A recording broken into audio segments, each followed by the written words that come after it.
میرا باپ ایک غریب سا درزی تھا۔ اس نے مجھے پڑھائی کے لیے دوسرے شہر بھیجا تو میری شادی ایک امیر گھرانے میں کر دی گئی۔ میں نے اپنے شوہر کو بس یہی بتایا تھا کہ میں یتیم ہوں۔ ایک دن ہمارے گھر میں ڈاکہ پڑا تو ڈاکوؤں نے میرے شوہر کو مار ڈالا۔ جب میں اپنی یتیم بیٹی کو ساتھ لے کر واپس اپنے باپ کے پاس پہنچی تو وہ بستر مرگ پر پڑے آخری سانسیں لے رہے تھے۔ جب انہوں نے اصل حقیقت بتائی تو میرے پیروں تلے سے زمین نکل گئی، کیونکہ ابو پلیز مجھے اجازت دے دینا۔ پچھلے 1 گھنٹے سے میں ابو سے درخواست کرتی جا رہی تھی کہ وہ مجھے دوسرے شہر جا کر پڑھنے دیں، مگر وہ بے بسی کی تصویر بنے خاموش بیٹھے تھے۔ اس لمحے میں اتنی خود سر ہو رہی تھی کہ سب جانتے ہوئے بھی ان سے ضد کرنا مجھے بالکل ٹھیک لگ رہا تھا۔ میرے ابو بمشکل گھر کا خرچ چلا پاتے تھے۔ آج کل کی مہنگائی نے ہر کسی کی کمر توڑ دی تھی۔ ابو بھی جب شادیوں کا موسم ختم ہوتا اور بجلی کی بندش بڑھ جاتی تو بالکل بے بس ہو جاتے، کیونکہ ان کا کام بیٹھ جاتا تھا۔ ابو ایک درزی تھے اور ایک چھوٹی سی دکان چلاتے تھے۔ ہمارا کوئی بھائی نہیں تھا، میرے بعد صرف 2 چھوٹی بہنیں تھیں۔ مریم میٹرک میں تھی اور عائشہ نے ابھی 6ٹھی جماعت میں قدم رکھا تھا۔ میں گھر میں سب سے بڑی بھی تھی اور سب سے زیادہ ضدی بھی۔ میں پڑھائی میں شروع دن سے ہی بہت تیز تھی، اسی لیے ابو ہمیشہ کوشش کرتے تھے کہ اپنی بساط کے مطابق مجھے اچھی تعلیم دلوا سکیں تاکہ میں ان کا نام روشن کر سکوں۔ ہم ایک چھوٹے سے شہر میں رہتے تھے اور یہاں صرف کالج تک تعلیم تھی۔ یونیورسٹی میں داخلے کے لیے مجھے پاس والے شہر جانا پڑتا تھا، مگر گھر کے حالات اس کی اجازت نہیں دیتے تھے۔ جب مجھے پتہ چلا کہ میری اکثر سہیلیاں وہاں یونیورسٹی میں داخلہ لینے والی ہیں تو میں نے بھی پکا ارادہ کر لیا کہ مجھے بھی وہیں پڑھنا ہے۔ امی اس بات پر سخت ناراض تھیں۔ وہ بار بار ابو کو سمجھا رہی تھیں کہ اتنا خرچ کرنا ٹھیک نہیں۔ کہہ رہی تھیں کہ ثنا کی پڑھائی پر ہم ویسے ہی اپنی طاقت سے زیادہ خرچ کر چکے ہیں، اب اس کی عمر بھی مناسب ہے، اس کا اچھا سا رشتہ دیکھ کر اس کی شادی کی بات کرنی چاہیے۔ یہ سن کر میں فوراً گھبرا گئی، کیونکہ امی کا مزاج سخت تھا اور ابو بھی اکثر ان کی بات مان لیتے تھے۔ اس وقت مجھے امی کی مداخلت بہت بری لگ رہی تھی۔ مجھے ایسا لگ رہا تھا کہ وہی میرے خوابوں کی راہ میں رکاوٹ ہے۔ آخر کار ابو میرے آنسو برداشت نہ کر سکے اور میری ضد کے سامنے جھک ہی گئے۔ امی کی مسلسل روک ٹوک کے باوجود ابو نے مجھے دوسرے شہر جا کر پڑھنے کی اجازت دے ہی دی تھی۔ اب بس مسئلہ پیسوں کا تھا۔ میرے ابو نے بڑی مجبوری میں وہ چھوٹا سا پلاٹ بھی بیچ دیا جو انہوں نے اچھے وقت میں خریدا تھا اور سالوں سے بچا کر رکھا ہوا تھا۔ امی یہ دیکھ کر رو پڑیں اور کہنے لگیں، یہ پلاٹ تو ابو نے ہم تینوں بہنوں کی شادی کے دنوں کے لیے سنبھال کر رکھا تھا۔ ہمارا کوئی بیٹا تو ہے نہیں، آگے چل کر ہمارا سہارا کون بنے گا؟ امی کی بات سن کر ابو کا دل بھی بیٹھ سا گیا، مگر وہ انہیں دلاسا دیتے ہوئے بولے، بیگم گھبراؤ نہیں، انشاءاللہ ہماری بیٹی پڑھ کر نام کمائے گی۔ اگر بیٹا نہیں ہے تو کیا ہوا، یہی ہماری بیٹی ہمارا بیٹا بن کر دکھائے گی۔ ابو کی یہ بات سن کر امی نے مجھے حیرانی سے دیکھا، پھر انہیں دیکھ کر ہلکا سا مسکرائیں اور بولے، علی صاحب، کہتے ہیں بچوں کے قدم دیکھ کر ہی پتہ چل جاتا ہے کہ آگے کیا کریں گے۔ مجھے تو لگتا ہے اب کی یہ لاڈلی اپنے آپ کو ہی سب کچھ سمجھتی ہے۔ ابو یہ سنتے ہی ناراض ہو گئے اور سخت لہجے میں بولے، بیگم خبردار، اگر تم نے اس وقت کوئی ایسی بات کی جس سے اس کا حوصلہ ٹوٹے۔ امی ابو کے غصے سے خاموش ہو گئیں، مگر ان کے چہرے پر افسردگی پھیلی ہوئی تھی۔ میری چھوٹی بہن مریم بھی میرے جانے کے فیصلے سے ناراض تھی، کیونکہ میٹرک کے بعد اس نے بھی کالج میں داخلہ لینا تھا، مگر ابو نے اپنی موجودہ ساری رقم میرے ہی اکاؤنٹ میں ڈال دی تھی تاکہ میری پڑھائی نہ رکے۔ ابو میرے ساتھ جا کر یونیورسٹی میں میرا داخلہ کروا کر واپس آ گئے۔ اب میں تیاریوں میں لگی ہوئی تھی۔ مجھے ہاسٹل میں رہنا تھا اور میں اس بات پر بہت خوش تھی۔ مجھے یوں لگتا تھا جیسے میں اپنے تنگ ماحول سے نکل کر ایک کھلی دنیا میں قدم رکھ رہی ہوں اور اس موقع کو پوری طرح استعمال کرنا چاہتی ہوں۔ 1 ہفتے بعد جب میں لاہور روانہ ہونے لگی تو ابو نے میرے سر پر ہاتھ رکھ کر ڈھیروں دعائیں دے۔ امی افسردگی کے ساتھ مجھے گلے لگا کر رو پڑی۔ دونوں بہنیں بھی بھر آئی آنکھوں کے ساتھ میری طرف لپکیں۔ میں نے ہنس کر کہا، ارے اب لوگ تو ایسے رو رہے ہیں جیسے میں پڑھنے نہیں، شادی کر کے کہیں دور جا رہی ہوں اور کبھی واپس نہیں آنے والی۔ میں نے امی ابو سے وعدہ کیا کہ میں برابر ان سے رابطے میں رہوں گی اور جب بھی چھٹی ملے گی گھر آ جایا کروں گی۔ ہاسٹل پہنچ کر مجھے احساس ہوا کہ میں نے تو اب تک زندگی میں کچھ نہیں دیکھا تھا۔ پھر جب یونیورسٹی کا کھلا ماحول دیکھا تو میں نے خود کو نئے دور کے مطابق ڈھالنے میں ذرا بھی دیر نہیں لگائی۔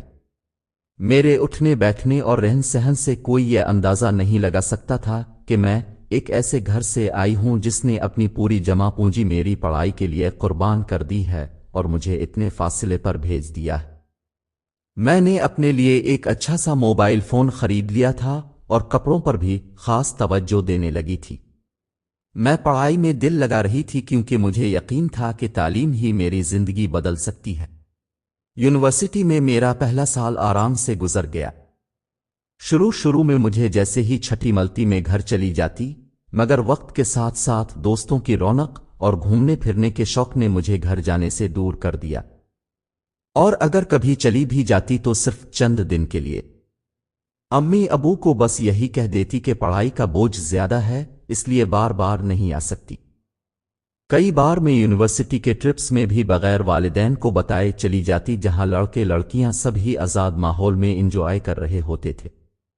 انہی ٹرپس میں ایک دن میری ملاقات مریمان سے ہوئی جو ایک امیر باپ کا لاڈلا اور بگڑا ہوا بیٹا تھا۔ وہ میری شکل و صورت پر فریفتہ ہو گیا اور میں اس کی دولت دیکھ کر ہم جلد ہی بہت قریب ہو گئے، اور میں نے ماحول کے دباؤ میں آ کر اسے اپنے گھرانے کی اصل حقیقت نہیں بتائی۔ مجھے ڈر تھا کہ کہیں وہ میرے غریب پس منظر کی وجہ سے مجھے حقارت سے نہ دیکھے یا کچھ وقت بعد مجھے چھوڑ نہ دے، اسی لیے میں نے اسے اپنی پوری کہانی ہی بدل کر بتائی۔ میں نے کہا کہ میرے والد دنیا سے جا چکے ہیں اور میری ماں نے دوسری شادی کر لی ہے۔ میں نے اسے بتایا کہ میں اکلوتی بیٹی ہوں اور سوتیلے والد کے ساتھ رہنا پسند نہیں کرتی، اسی وجہ سے امی نے مجھے دوسرے شہر یونیورسٹی بھیج دیا ہے، اور یہی وجہ ہے کہ میں چھٹیوں میں بھی گھر واپس نہیں جاتی۔ میں نے یہ سب باتیں اتنے اعتماد سے کہیں کہ اسے ذرا سا شک بھی نہیں ہوا۔ ہماری قربت بڑھتی گئی اور کافی عرصے سے میں اس کے فلیٹ میں اس کے ساتھ ہی رہنے لگی تھی۔ میں اسے بار بار شادی کے لیے قائل کرنے کی کوشش کرتی رہتی، مگر وہ بات کو ٹالتا رہتا۔ یہی سوچ کر میں نے اپنی پڑھائی پر پوری توجہ دے رکھی تھی تاکہ اگر کبھی وہ مجھے چھوڑ بھی دے تو میں ٹوٹ کر نہ رہ جاؤں بلکہ دوبارہ اپنی زندگی سنبھال سکوں۔ لیکن شاید اس کے دل میں بھی میرے لیے جذبات پیدا ہو گئے تھے، اسی لیے ایک دن اس نے مجھے اپنے والدین سے ملوایا۔ اس کی والدہ ایک بہت سوشل خاتون تھیں۔ انہیں گھر سے زیادہ معاشرے میں اپنی عزت اور پہچان کی فکر رہتی تھی۔ وہ چاہتی تھیں کہ ان کی بہو بھی ان کی طرح محفلوں میں نمایاں ہو اور ہر جگہ توجہ حاصل کرے۔ میں ان کی امیدوں کے مطابق تھی، بس میرا پس منظر مضبوط نہیں تھا۔ مگر مریم نے انہیں یہ بات بھی کسی نہ کسی طرح ماننے پر مجبور کر لیا کیونکہ وہ گھر کا اکلوتا بیٹا تھا۔ اس کی والدہ نے اشاروں کنایوں میں مجھ سے وہی باتیں کیں جن کا مجھے پہلے سے اندازہ تھا، اور میں جتنی کھلی ذہن کی ہو چکی تھی مجھے اب ایسی باتوں سے خاص فرق بھی نہیں پڑتا تھا۔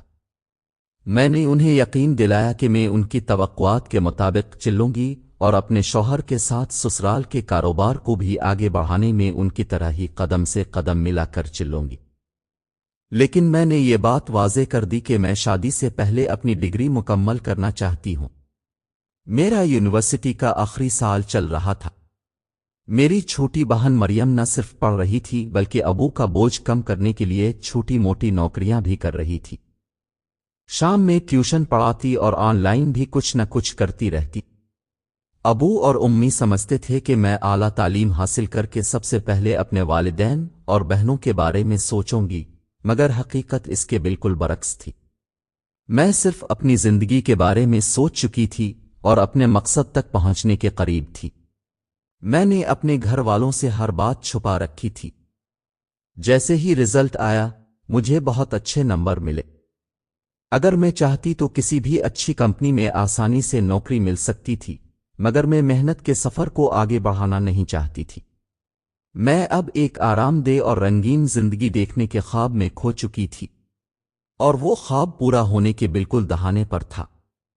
میں نے اپنے رزلٹ کے بارے میں بھی امی ابو کو کچھ نہیں بتایا، مگر مریم نے انہیں یہ خبر دے دی کہ میری پڑھائی ختم ہو گئی ہے۔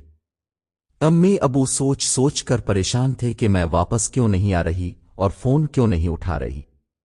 وہ جب بھی مجھے کال کرتے میں اپنا نمبر بند کر دیتی۔ پھر ایک روز ابو اچانک میرے ہاسٹل پہنچ گئے اور انہیں معلوم ہوا کہ میں تو کافی عرصہ پہلے ہی ہاسٹل چھوڑ چکی ہوں۔ مریم بھی ساتھ تھی۔ اس نے مجھے واٹس ایپ پر آواز کے پیغامات بھیجے اور کہا، آپی ایک بار آ کر امی ابو سے مل تو لیں، ہمیں بتائیں تو کہ ہم نے کیا غلط کیا کہ ہم نے آپ کی ہر خواہش پوری کی، آپ کو اتنی دور پڑھنے بھیجا اور بدلے میں آپ ہمیں مہینوں سے دھوکہ دیتی رہیں۔ اگر آپ نے کوئی فیصلہ کر لیا ہے تو کم از کم ہمیں بتا دیں۔ جب مجھے پتہ چلا کہ ابو اور مریم ہمارے شہر تک آ گئے ہیں تو میں لمحہ بھر کے لیے گھبرا گئی کہ کہیں مریمان کو ان کے بارے میں کچھ نہ معلوم ہو جائے، لیکن پھر میری پرانی ہٹ دھرمی نے مجھے دوبارہ مضبوط کر دیا۔ میں نے مریم کو وائس میسج بھیجا، میں اب سب سے رابطہ نہیں رکھنا چاہتی، میں نے اپنے لیے ایک بہتر سہارا ڈھونڈ لیا ہے، جلد ہی شادی کر کے ملک سے باہر چلی جاؤں گی، میری پڑھائی مکمل ہو چکی ہے، اس لیے اب لوگ مجھے ڈھونڈنے کی کوشش نہ کریں، اور پھر میں نے اسے بلاک کر دیا۔ ادھر مریم ان کے والدین ہماری شادی کے لیے زور دینے لگے تھے۔ آخرکار میں نے مریم ان سے شادی کر لی۔ ہماری شادی کی تقریبات بڑی شان و شوکت سے ہوئیں۔ میں نے اپنی یونیورسٹی کی دوستوں کو بھی دعوت دی، اور ایک پل کے لیے بھی میرا دل مجھے ملامت نہیں کر رہا تھا کہ میں نے اپنے والدین کو اپنی شادی میں نہیں بلایا، بلکہ اپنے سسرال کے سامنے انہیں کب کا مر چکا بتایا ہوا تھا۔ ہم دونوں بے حد خوش تھے۔ شادی کے فوراً بعد ساس نے ہمیں ہنی مون کے لیے لندن بھیجا، اور میں دل ہی دل میں حیران تھی کہ نصیب انسان کو کیسے ایک پل میں بدل دیتے ہیں، کہاں سے کہاں پہنچا دیتے ہیں۔ ایک مہینے بعد ہم بیرون ملک سے واپس آئے۔ اب میری ساس مجھے ہر پارٹی میں اپنے ساتھ لے جانے لگے، اور یوں ہم دونوں ایک ہی طرح کی محفلوں کی مسافر بن گئے۔ میری شکل و صورت ان محفلوں میں بہت کام آ رہی تھی۔ مریمان اور میرے سسر دونوں اس بات سے خوش تھے کہ میں ان کے کاروبار کے لیے یہ سب کر رہی ہوں۔ بڑے بڑے بزنس مین صرف ایک ملاقات میں مجھ سے متاثر ہو جاتے اور پھر ہماری کمپنی سے بڑی ڈیل کرنے پر فوراً تیار ہو جاتے۔ ہماری شادی کو 4 سال گزر چکے تھے۔ میں چاہتی تھی کہ ہم اپنی فیملی شروع کریں، مگر مریمان اور اس کی ماں کا خیال تھا کہ میں بچے کی ذمہ داری لے کر اپنا جسم اور اپنا لائف اسٹائل خراب نہ کروں۔ اس بات پر ہمارے درمیان کچھ اختلاف پیدا ہوئے، مگر میں نے حالات کو دیکھ کر اس موضوع کو وہیں چھوڑ دیا۔ پھر شادی کے 7ویں سال ہم نے اپنی اولاد کے بارے میں سوچا، اور ایک پیاری سی بیٹی کی پیدائش نے گھر میں خوشی بھر دی۔ اسی دوران میرے سسر کی طبیعت مسلسل خراب رہنے لگی، اور ایک دن وہ اچانک چل بسے۔ ہم سب ان کے اچانک جانے سے ہل کر رہ گئے تھے، کیونکہ مریم ان اکیلا اتنی بڑی کمپنی نہیں سنبھال سکتا تھا۔ اس لیے میں نے اپنی 2 سالہ بیٹی کو ملازموں کے حوالے کیا، اور خود بھی مریم ان کے ساتھ کاروبار میں سرگرم ہو گئی۔ کچھ وقت تک میری ساس افسردہ رہی، پھر وہ دوبارہ اپنی پرانی سرگرمیوں میں مشغول ہو گئیں۔ میں نے ان برسوں میں کبھی بھی اپنے ماں باپ کو فون نہیں کیا، لیکن ادھر ادھر سے خبر مل ہی جاتی تھی کہ مریم نے اب تک شادی نہیں کی اور عائشہ کو ڈاکٹر بنانے میں لگی ہوئی ہے۔ اس نے واقعی بیٹے کا کردار ادا کیا تھا۔ کبھی کبھی میرا دل چاہتا تھا کہ میں اچانک جا کر اپنے گھر والوں سے مل آؤں، مگر پھر میری اپنی ہی کہی ہوئی سخت باتیں میرے قدم روک دیتی تھیں۔ بزنس کی بھاگ دوڑ اور گھر کی ذمہ داریوں نے میرا حسن بھی مدھم کرنا شروع کر دیا تھا۔ وقت کے ساتھ مریم ان بھی مجھ سے کچھ دور دور سا رہنے لگا۔ مجھے ڈپریشن کے دورے پڑنے لگے، اور نیند کی گولیاں کھا کر بھی کبھی کئی دن سو نہیں پاتی تھی۔ میری بیٹی 7 سال کی ہو چکی تھی اور پوری توجہ چاہتی تھی، مگر حقیقت یہ تھی کہ نہ میرے پاس وقت تھا اور نہ مریم ان کے پاس۔ وہ ملازموں کے ہاتھوں ہی پل رہی تھی۔ پھر ایک دن جانے کیسے گھر میں ڈکیت داخل ہو گئے۔ حالانکہ ہماری سیکیورٹی مضبوط تھی اور ہم کسی کے دشمن بھی نہیں تھے۔ اس وقت مریم ان گھر پر اکیلا تھا اور میں ایک بزنس تقریب میں شرکت کر رہی تھی۔ ملازمہ نے فون پر خبر دی کہ ڈکیتوں نے مزاحمت پر مریم ان کو گولی مار دی۔ جب میں گھر پہنچی تو سب کچھ ختم ہو چکا تھا۔ میرے لیے اور میری ساس کے لیے یہ بہت بڑا صدمہ تھا۔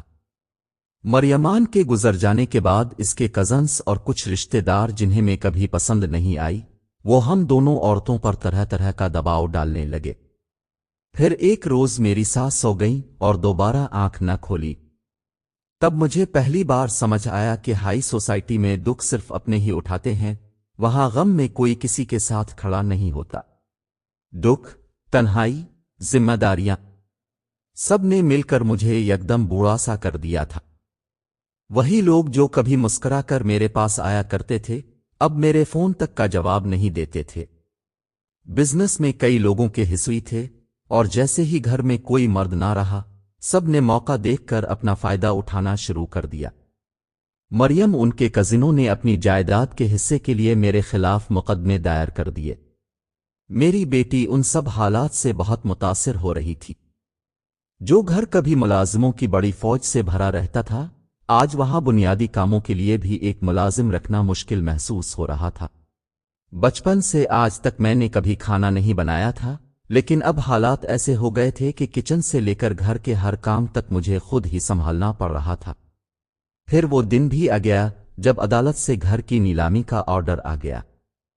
میں نے اپنا ضروری سامان باندھا اور دروازے سے نکلتے ہوئے آنکھوں میں نمی لیے اس وسیع و عریض گھر کی طرف دیکھا جو کبھی میرا تھا، مگر اب میرا کچھ بھی نہیں رہا تھا۔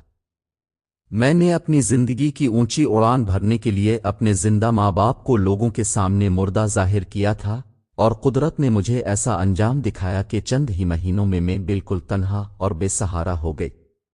وہ ضد اور غرور جو مجھے ہر بار گھر جانے سے روکتا تھا، اب کہیں بھی باقی نہ رہا تھا۔